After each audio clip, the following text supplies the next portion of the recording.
Sa mundong ito, may mga masasamang elemento at nilalang na kasama ang tao. Naghihintay ng pagkakataong umatake at makapanakit. Pero, may mga bantay na sugo ng langit para promotekta at magbigay katarungan dito sa mundong punong-puno ng kababalaghan.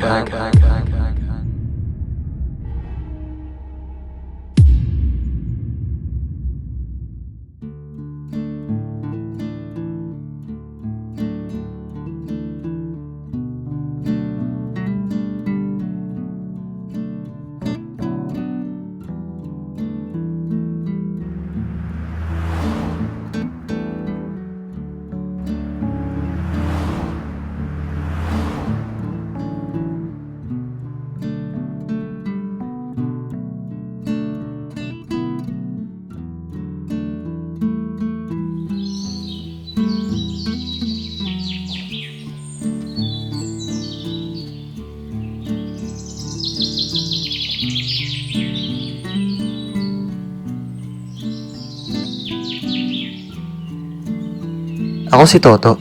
Nangyari ang kwentong aking ibabahagi ngayon rin noong ako ay 14 years old. Nakatira kami noon sa Nueva Ecija, kasama ang aking lola Nena at nakakatandang kapatid na si Butching. Simple lamang ang buhay namin. Ang aming bahay ay isang maliit na bungalo na nakatayo malapit sa bukid. Napundar ito ng mama dahil gawa sa tagal na rin naman niyang namamasukan sa abroad. Buti na lamang at mabait ang amo ni mama.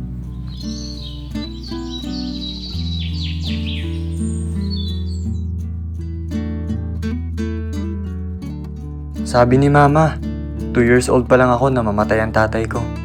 Kaya napilitan siyang pumunta ng abroad para magtrabaho.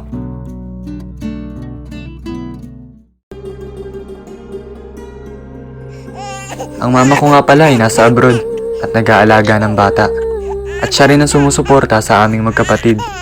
Siya si Mama Juliet.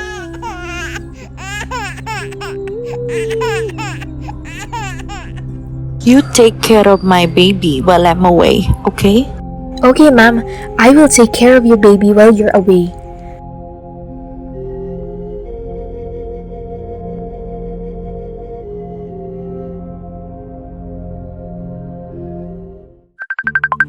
Toto, nak, mukhang tumatawag si mama mo. Hello, nak.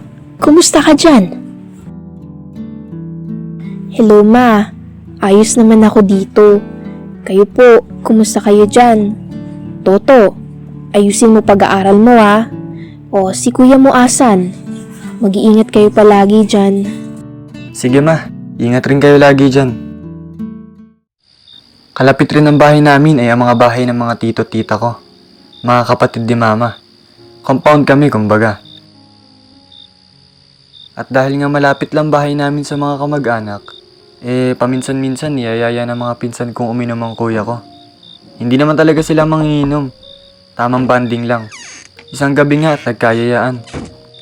Hello mga insan! Insan, puro ka na lang aral dyan.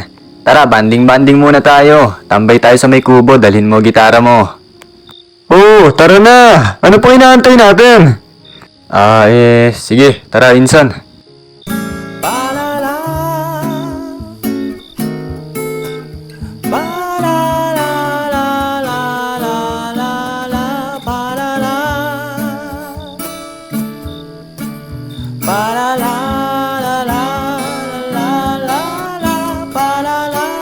Sumama rin ako noon sa inuman.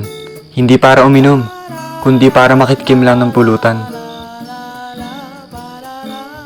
Natapos ang inuman at masasabi kong hindi naman nalasing ang kuya at mga pinsan ko. Dahil hindi nga naman talaga sila manginginom. Naubos rin namin ng pulutan. Pero itong si Botchog, nagyayang kumain ng mami sa may highway. Mga insan, gutom pa ako. Tara, kain tayong mami. Pas na muna ako mga insan. Sobrang antok ko na kasi. Ang daya naman ito. Malapit mag 12:00 ng ating gabi noong tumuli kami. At dahil nga biglaan, pare-pareho kaming hindi nakapagdala ng mga helmet namin.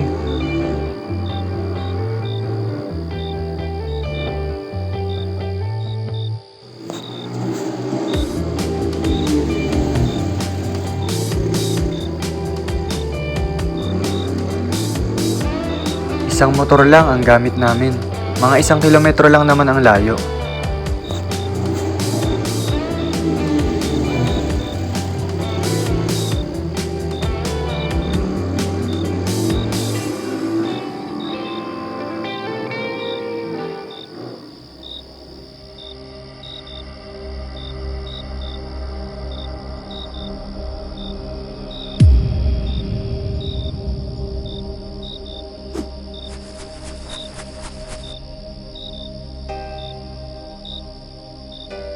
Sa di kalayuan, may nakikita akong aninong parang tumatakbo at sumusunod sa amin. Hindi ko na lamang ito masyadong pinansin.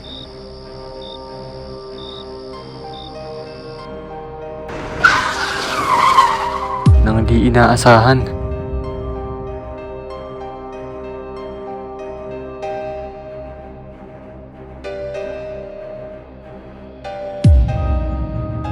Sino ba to? Bakit paharang-harang sa dadaanan? Hayaan mo na, Insan. Lagpasan mo na lang. Hindi. Sasabihan ko lang. Hoy! Ikaw! Bakit ka ba paharang-harang? Nagpapasagasa ka ba? Wala kaming pambayad sa'yo, hoy! Pag nadisgrasya ka!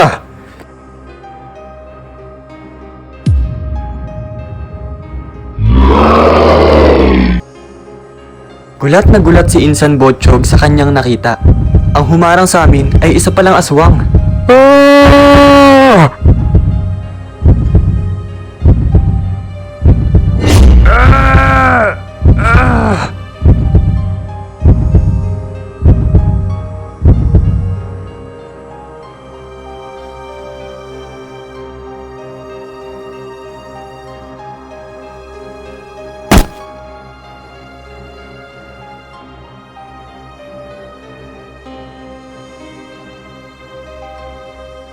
Butchog!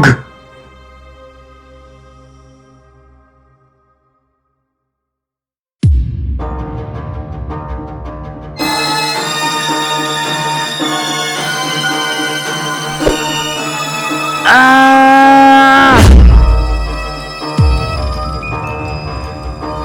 Kuya!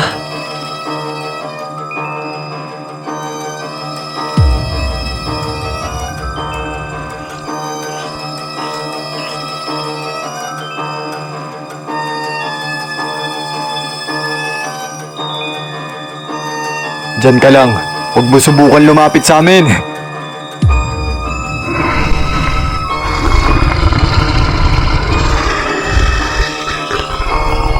Butchog!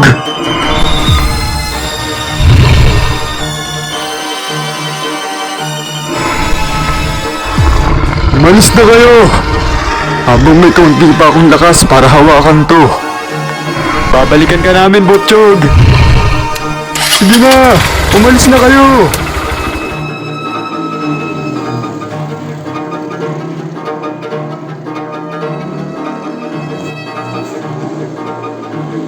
Kuya! Ang laki ng sugat mo. Huwag kang mag-alala. Ayos lang ako. Kailangan natin bilisan. Humingi tayo ng tulong at balikan natin si Botchog.